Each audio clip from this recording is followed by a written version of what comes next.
मेरा नाम स्वाति है और मेरी उम्र 23 साल है। ये सब मुझसे बर्दाश्त नहीं होता। कब तक मैं यूँ तुमसे चोरी छुपे मिलती रहूंगी? मैंने ये अपने सामने बैठे एक शख्स से कहा, जिससे मैं बहुत ज़्यादा मोहब्बत करती थी। वो मोहित था, जो बहुत हसीन था, जिससे मैं बहुत मोहब्बत करती थी। कम तो मैं भी नहीं थी, तभी तो वो भी मुझसे बहुत मोहब्बत करता था। उसने कहा, और मैं तुमसे क्या कहूँ, घर के बड़े लोग मान नहीं रहे, वरना अब तक तुमसे शादी करके मैं तुम्हें अपने घर ले जाता। उसने कुछ परेशान और कुछ हकलाते हुए लहजे में कहा। तो फिर मैं अफसोस के साथ उसे देखने लगी। उस समय हम एक कैफ़े में बैठे हुए थे और चाय पी चुके थे, लेकिन सर पर जो परेशानी थी उससे हमारी मुलाकात की खुशी दूर जा चुकी थी। मैंने उससे कहा कि तुम एक दफ़ा बात तो कर सकते हो ना, वो मान जाएंगे। मैंने उसे उकसाना चाहा था, लेकिन उसने कहा कि बात की थी मैंने मम्मी पापा से, लेकिन वो मानते नहीं हैं। कहते हैं कि कास्ट से बाहर शादी नहीं करनी, और तब तक तो बिल्कुल भी नहीं करनी जब तक मैं एक अच्छी नौकरी नहीं ढूंढ लेता। मोहित ने बताया था, तो ये सुनकर मैं भी बहुत परेशान हो गई। मोहित और मैं एक दूसरे से बहुत मोहब्बत करते थे और एक ही साथ एक ही यूनिवर्सिटी की क्लास में पढ़ते थे। पहले हमारी जान पहचान हुई, उसके बाद दोस्ती, और फिर देखते ही देखते दोस्ती प्यार में बदल गई। पता ही नहीं चला। हम दोनों की मोहब्बत वक्त के साथ साथ गहरी होती गई। पढ़ाई मुकम्मल होने के बाद भी हमारी मोहब्बत एक दूसरे के साथ कम या ख़त्म नहीं हुई थी, बल्कि यूनिवर्सिटी की पढ़ाई पूरी हो जाने के बाद भी हम एक दूसरे से कांटेक्ट में थे और अब शादी का फैसला कर चुके थे। मोहित 24 साल का था, जबकि मैं 23 साल की थी, मगर मेरे और मोहित के स्टेटस में ज़मीन और आसमान का फ़र्क था। मेरे पापा और भाइयों का अपना पर्सनल बिजनेस था, जबकि मोहित के पापा एक छोटी सी नौकरी करते थे। वो बहुत मेहनत से मोहित को पढ़ा रहे थे ताकि वो पढ़ लिख कर उनका सहारा बने। मोहित के अलावा उसकी 3 बहनें थीं जो मोहित से छोटी थीं, तभी उसके माँ बाप की इकलौती उम्मीद मोहित ही था। इसलिए वो फिलहाल ना तो उसकी शादी करना चाहते थे और कास्ट से बाहर तो बिल्कुल भी नहीं। माँ बाप को जब उनकी संतान कहती है कि उनकी शादी कर दी जाए, तो माँ बाप को कर देनी चाहिए, क्योंकि शादी उनकी संतान का हक होता है। जो उन्हें सही वक्त पर ना मिले तो संतान बागी हो जाती है। सबसे बड़ी गलती माँ बाप तब करते हैं जब उनकी संतान अपनी पसंद से शादी करना चाहती है। उन्हें इस बात पर ही गुस्सा आ जाता है कि बच्चे अपनी पसंद से शादी क्यों करें। तभी वो अपने बच्चों को तरह तरह से रोककर उन पर अपनी मर्जी थोप देते हैं, ये जाने बिना कि उनके बच्चों का दिल फिर उनकी तरफ से खट्टा हो जाता है। हर बार ऐसा नहीं होता। कुछ माँ बाप का अपने बच्चों के लिए ये फैसला सही साबित भी होता है, लेकिन कुछ फैसला वो भी गलत कर डालते हैं, अपने बच्चों को किसी ऐसे के साथ शादी करके जो अपने बच्चों की कदर नहीं कर पाता। मोहित के माता पिता को भी यही लगता था कि मोहित की शादी कर दी तो वो हाथ से निकल जाएगा और आने वाली उन्हें उनसे छीनकर अलग कर देगी। बहुत सी लड़कियां ऐसा करती हैं, शादी के फौरन बाद अलग हो जाती हैं, लेकिन 5 उंगलियां बराबर नहीं होती। मैं भी ऐसी नहीं थी कि मोहित को लेकर अलग हो जाती, बल्कि मैं तो मोहित के छोटे से घर में एडजस्ट करने के लिए भी तैयार थी। लेकिन मोहित के माता पिता को ये परेशानी थी कि शायद मोहित शादी के बाद अपनी जिम्मेदारियां भूल न जाए, और वो कुछ हद तक सही भी थे। मेरे मम्मी पापा नहीं मानते तो क्या तुम्हारे मान गए? मोहित ने पूछा। मैंने अभी तक बात ही नहीं की, सोचा था कि तुम जवाब दोगे तो मम्मी पापा से बात करूंगी, मैंने हल्की आवाज़ से बताया। उसने मुझसे कहा कि तुम बात करना और देखना कि क्या कहते हैं वो लोग। मोहित ने कहा तो मैंने सिर हिला दिया। उसके बाद कुछ बातें करके हम लोग उठ गए। मोहित ने बिल पे किया और उसके बाद हम अपने अपने घर वापस आ गए। बाकी का दिन मैं यही सोचती रही कि बात करूं या ना करूं, कहीं मेरे मम्मी पापा भी इनकार न कर दें। मगर फिर ये सोचकर खुद को तसल्ली दी कि मैं उनकी लाडली बेटी हूँ, मुझे कभी भी वो मना नहीं कर सकेंगे, क्योंकि उनको मेरी खुशी हर चीज़ से बढ़कर अजीज़ है। इस बात को सोचते ही रात के वक्त खाना खाने के बाद मैं अपने मम्मी पापा के कमरे की तरफ गई, जो मुझे देखकर कुछ हैरान हुए। लेकिन मैंने बिना डरे और बिना झिझकते हुए उनसे मोहित के बारे में बता दिया कि मैं उसे पसंद करती हूँ और उससे शादी करना चाहती हूँ, जिस पर मेरे पापा ने मुझ पर गुस्सा किया और उन्होंने ये कहा कि वो मेरा रिश्ता कहीं तय कर चुके हैं और जल्दी ही मंगनी भी हो जाएगी, तो वो अपनी बात से पलट नहीं सकते। मैंने उन्हें समझाने की बहुत कोशिश की कि मेरी खुशी किसी और में नहीं बल्कि मोहित में है, तो वो मुझसे मोहित के बारे में पूछने लगे कि वो कौन है, कहाँ रहता है और क्या करता है, कितनी जायदाद का मालिक है। जिस पर मैंने हल्की आवाज में उन्हें बता दिया कि वो एक गरीब लड़का है और नौकरी की तलाश में है। मेरी बात सुनकर वो गुस्से में मुझसे कह गए कि वो एक गरीब लड़के से मेरी शादी नहीं करवा सकते जो मेरी सारी ख्वाहिशों को कभी पूरा न कर सके, और ये कि मैं उसे जितनी जल्दी भूल जाऊं उतना ही अच्छा है और मंगनी के लिए तैयार रहूं। और उन्होंने अपना फाइनल फैसला सुनाकर मुझे जाकर सोने के लिए कह दिया। मैं मरे मरे कदमों से अपने कमरे में चली आई और फिर कुछ सोचकर मोहित को फ़ोन मिलाकर उसे मैंने सब कुछ बता दिया, जो भी मेरी बात मेरे पापा से हुई, जिसे सुनकर मोहित भी चुप रह गया। मैंने अपनी इंगेजमेंट का बताया तो वो तड़प उठा कि वो मेरी शादी किसी और से नहीं होने देगा, क्योंकि वो मुझसे बहुत मोहब्बत करता है। ये सुनकर मुझे कुछ सुकून महसूस हुआ, क्योंकि मैं भी मोहित के अलावा किसी और से शादी करने का सोच भी नहीं सकती थी। थोड़ी देर तक हम यूं ही सोच विचार करते रहे कि अपने घर वालों को कैसे मनाया जाए, लेकिन जब काफ़ी देर तक हमें कुछ समझ में नहीं आया तो हमने भागकर शादी करने का फैसला कर लिया, क्योंकि इसके अलावा हमारे पास कोई और चारा नहीं था। मैंने मोहित को सब कुछ समझा दिया कि हमें कैसे कैसे भागना है। टाइम वगैरह बात करके मैंने फ़ोन बंद कर दिया। ये तो फिक्स था कि मैं मोहित के अलावा किसी और से शादी नहीं कर सकती थी। तभी मैं किसी भी अंजाम की फिक्र ना करके वो फैसला कर चुकी थी जिसके बारे में कभी सोचा तक नहीं था। मैं अपने माता पिता की इज्जत नीलाम नहीं करना चाहती थी, लेकिन उन्होंने मेरी बात नहीं मानकर उन्होंने मेरे पास कोई और रास्ता भी नहीं छोड़ा था। तभी मैं ये फैसला करने पर मजबूर हो गई थी, और सिर्फ मैं ही नहीं, मोहित भी सब कुछ भूलकर मेरी बात मानने को तैयार हो गया, जिस पर मुझे यकीन हो गया था कि वो मुझसे बहुत मोहब्बत करता था। अगला दिन मैंने खुशी खुशी गुजारा था, ताकि सबको लगे कि मैं नॉर्मल हूँ और अपने माता पिता की बात मानकर सब कुछ भूलकर एंगेजमेंट करने के लिए तैयार हो गई हूँ। किसी को भी मुझ पर शक हो जाता तो कोई भी मुझे घर से भागने न देता। भागने देना तो बहुत दूर की बात है, कोई मुझे कमरे से निकलने भी नहीं देता। मुझे नॉर्मल देखकर मेरे माता पिता भी मुतमईन हो चुके थे और पहले की तरह ही मुझसे मोहब्बत से व्यवहार कर रहे थे। उन्होंने खाने के दौरान सबको मेरी मंगनी की बात बता दी थी, ताकि तैयारी शुरू की जा सके। सभी एकदम खुश नज़र आने लगे थे। सब लोग ऑफिस चले गए थे, जबकि मैं दिल ही दिल में अपने प्लान के बारे में सोचती रही। कुछ पैसे और कुछ सोने के जेवर जो कि मेरे पास थे, वो मैंने अपने कपड़े वाले बैग में रख लिए और बैग को अपनी अलमारी में छुपा दिया था, ताकि कोई मेरे कमरे में आ भी जाए तो भी किसी को इस बारे में पता न चले। दिन छिपा और रात हो गई। रात का खाना खाने के बाद सब लोग अपने अपने कमरे में सोने के लिए चले गए थे, जबकि मैं जागकर उन सब की गहरी नींद में सो जाने का इंतजार कर रही थी। रात के तकरीबन 1 बजे मैं चेहरे को दुपट्टे से लपेटकर और बैग लेकर बाहर निकली। मोहित का मैसेज आ चुका था कि वो घर के बाहर आ गया है। 5 मिनट में मैं वहां पहुंची और मोहित के साथ चली गई, ये सोचे बिना कि मेरे इस कदम से मेरे माँ बाप की क्या इज्जत रह जाएगी। लोग उनको तरह तरह की बातें सुनाएंगे और मैं जो अपने माता पिता की लाडली थी उससे वो नफरत करने लगेंगे। उस वक्त मैं कुछ भी नहीं सोच रही थी, सिवाय अपनी मोहब्बत के, जिसको पाने का मुझे पूरा हक था। मैं अपने माता पिता को ही गलत समझ रही थी, जिन्होंने मेरी ख्वाहिश पूरी करने के बजाय मुझे ज़बरदस्ती के रिश्ते में बांधना चाहा था। मोहित मुझे बाइक पर बिठाकर अपने एक दोस्त के घर ले गया था, जहां पर शादी का सारा इंतज़ाम किया गया था, और फिर उसके दोस्तों की मौजूदगी में हम दोनों ने 7 फेरे ले लिए थे। शादी के बाद मोहित अपने दोस्तों से मिलकर मुझे दूसरे शहर ले आया था।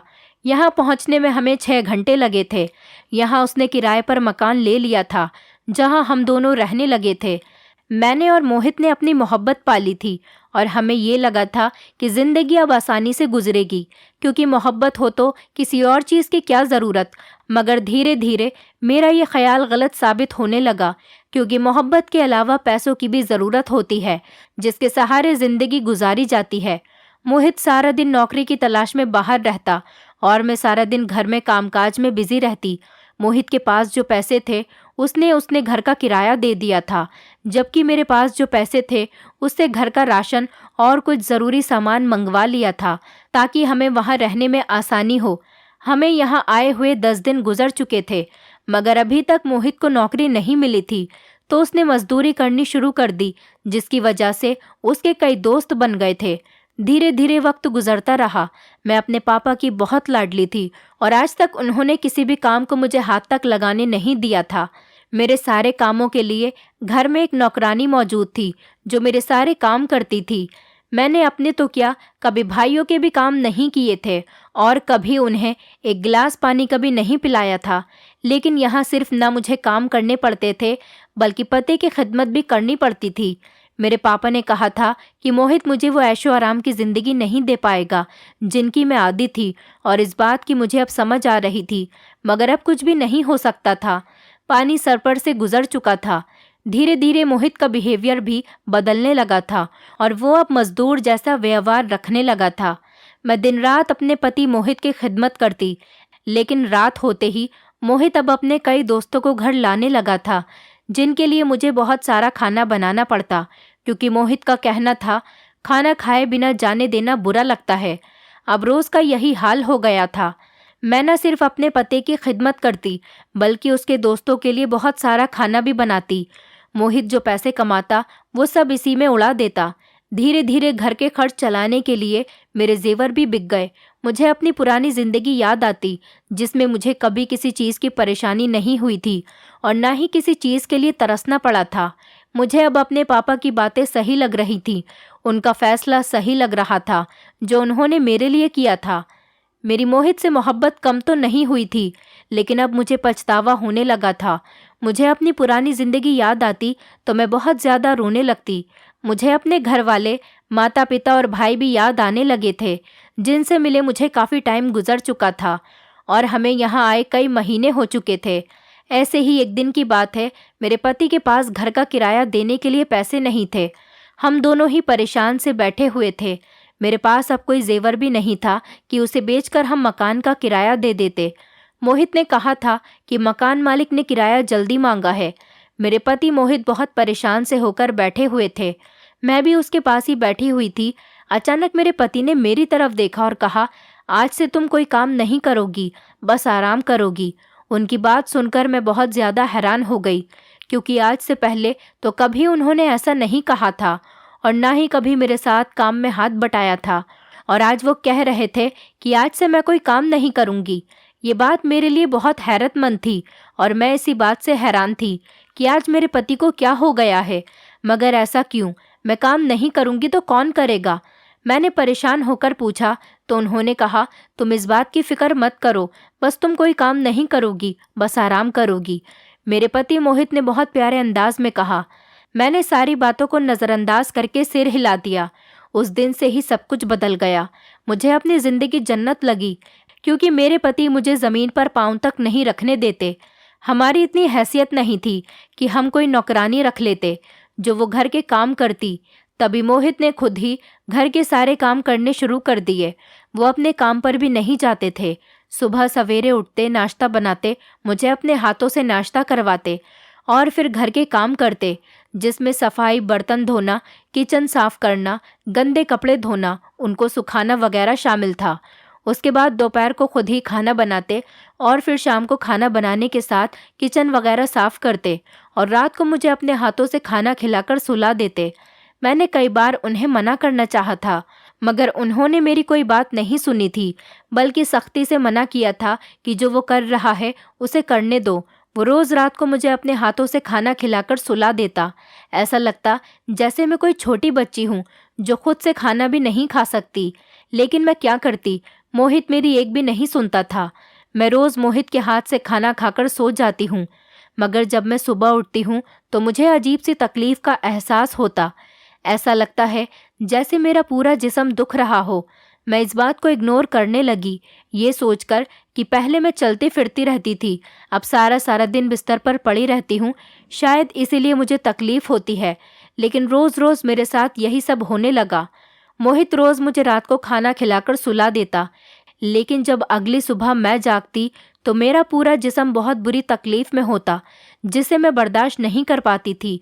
और ये सब तब से ही शुरू हुआ था जब से मोहित ने अपने हाथों से खुद मुझे रात को खाना खिलाना शुरू किया था। सोने के बाद क्या होता था मुझे दूसरे दिन याद नहीं रहता था। मुझ पर हर वक्त कमज़ोरी छाई रहती थी। ऐसी कमज़ोरी पहले भी होती थी, लेकिन अब ये कमज़ोरी और तकलीफ़ बढ़ने लगी थी।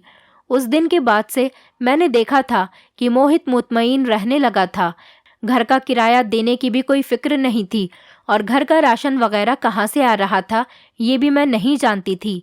अपने पति की बदलती हालत देखकर मुझे कुछ शक होने लगा था और ऐसा लगने लगा था जैसे वो मुझसे कुछ छुपा रहा हो। लेकिन क्या, यही बात तो मुझे जाननी थी उसके बारे में। मेरे दिमाग में बहुत बुरे बुरे ख्यालात आने लगे थे, जैसे मेरे सोने के बाद मेरे साथ कुछ बुरा होता हो और इस सब में मोहित का हाथ है।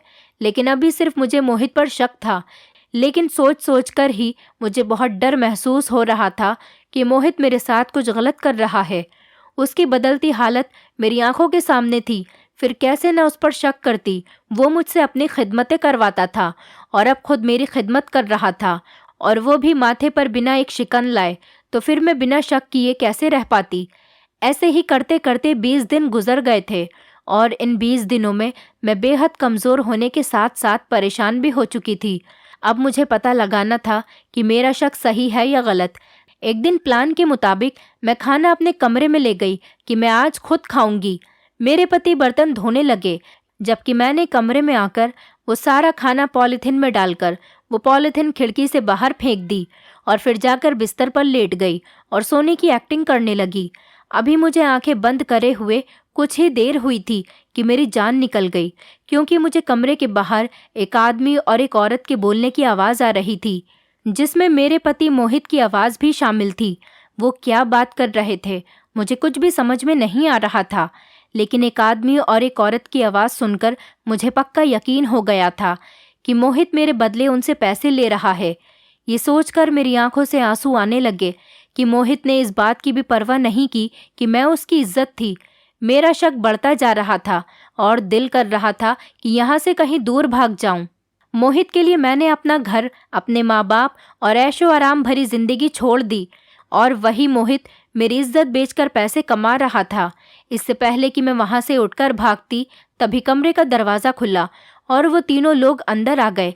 मैं अपने आंसुओं को कंट्रोल करके वैसे ही आंखें बंद करके सोने का नाटक करके लेटी रही। मोहित अब उस आदमी से मेरी सेहत के बारे में बातें कर रहा था, जिस पर मुझे ताज्जुब हुआ। वो आदमी उसे कुछ बता रहा था कि ठीक होने के चांसेस कहीं ज़्यादा हैं, क्योंकि अभी बॉडी ज़्यादा डैमेज नहीं हुई है।